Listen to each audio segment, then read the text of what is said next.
North Barrackpore में सियासी हलचल, टीएमसी पार्षद के घर पहुंचे अर्जुन सिंह।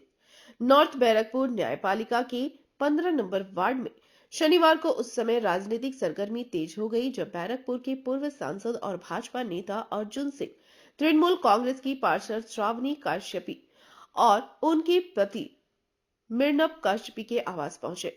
अर्जुन सिंह ने काश्यपी दंपति से भाजपा में शामिल होने का प्रस्ताव दिया, जिससे स्थानीय राजनीति में चर्चाओं का दौर शुरू हो गया। अर्जुन सिंह ने दावा किया कि पौष माह में बाद तृणमूल कांग्रेस में बड़ी टूट देखने को मिलेगी। उन्होंने कहा कि पार्टी में असंतोष चरम पर है और कई विधायक, सांसद, पार्षद व वरिष्ठ नेता भाजपा में आने को तैयार है। इस बयान के बाद तृणमूल खेमे में हलचल और बढ़ गई है।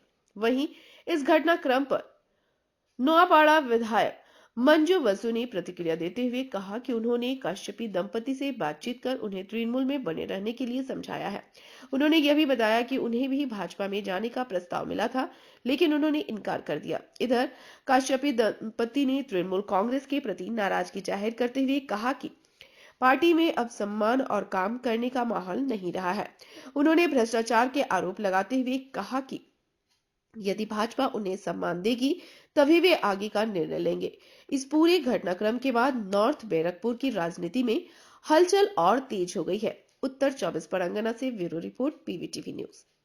এসছি কি আপনারা যদি যেভাবে তৃণমূলের বিরুদ্ধে আপনার বক্তব্য শুনলাম, ঝাঁঝালো বক্তব্য, তো তৃণমূলে থেকে আপনি কি তৃণমূলের বিরোধিতা করবেন?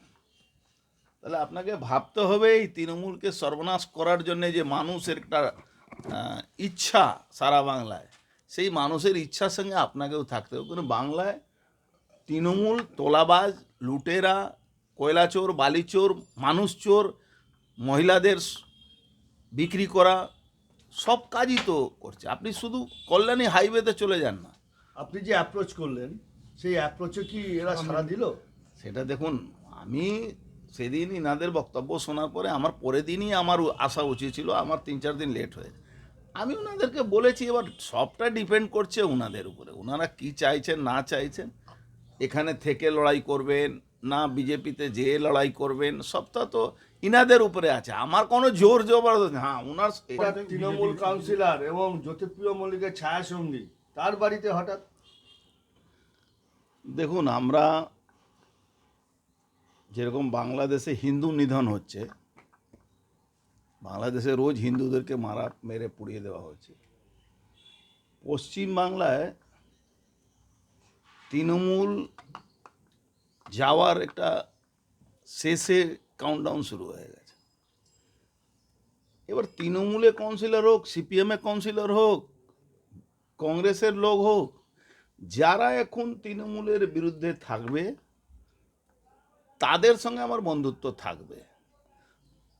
আর মেনেময় তো জ্যোতিপ্রিয় মল্লিকের 1 নম্বর লোক ছিল, তার জন্য ওকে অনেক খেসারত দিতে হয়েছে।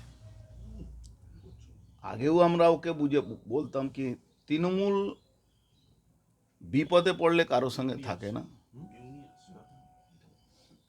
তৃণমূলের জ্যোতিপ্রিয় মল্লিক হোক বা মমতা ব্যানার্জি হোক, যখনই আপনি বিপদে পড়বেন আপনাকে ঝেড়ে বেরিয়ে যাবে। কোনো কাউন্সিলর, আমি বলছি, এই যে আপনাদের এলাকায় কি প্রবলেম? এই ডাস্টবিনের প্রবলেম দেখুন, ডাস্টবিন ময়লা পরিষ্কার হয় না? ময়লা তো পরিষ্কার দেখতেই পাচ্ছেন কতদিন ধরে পড়ে রয়েছে। এক রেগুলার ডাস্টবিন এখানে থাকে, আজকে একটু পরিষ্কার রেখেছে, হয়তো জানতো যে আপনারা এখানে আসবেন, নাহলে সব পুরো ময়লা হচ্ছে আমার বাড়ির সামনে। পুরো এখানে যত দোকানদার আছে সবাই এই কোনাটায় বাথরুম করে। এটা আমার দিনের পর দিন ময়লা পড়ে রয়েছে, পরিষ্কার হয় না। আজকে হয়তো ওরা জানতো যে আপনারা আসবেন, তার জন্য কিছুটা পরিষ্কার রেখেছে, নাহলে পুরো রাস্তায় এই আধা রাস্তা অবধি আপনার ময়লা, লোকে যাতায়াত করতে পারছে না, এখানে ট্রাফিক জ্যাম হচ্ছে। হ্যাঁ, এই রাস্তাটা ইম্পর্টেন্ট, এটা কল্যাণী রোডের সাথে কানেক্ট করে এই রাস্তাটা। এখান দিয়ে সব কন্ট্রাক্টর দিয়ে গাড়ি ঢুকছে, যাচ্ছে কল্যাণী রোডে। অসুবিধা কি হচ্ছে? বেরোনো যায় না, দুর্গন্ধ, বয়স্ক লোকেরা অসুস্থ হয়ে পড়ছে, বাড়িতে মাছি ভর্তি বাড়ির ভেতরে। যাতায়াত করতে পারছে না। কোন ব্যারাকপুর, কোন পৌরসভা? North Barrackpore municipality. কত নম্বর ওয়ার্ড? 13 নম্বর ওয়ার্ড। বলছি যে কি সমস্যায় ভুগছেন? শ্বাসকষ্ট? এইগুলো বিভিন্ন দিক সময় দীর্ঘদিন ধরে এটা পড়ে রয়েছে। आसनसोल से बीजू मंडल की रिपोर्ट, पीवीटीवी न्यूज़।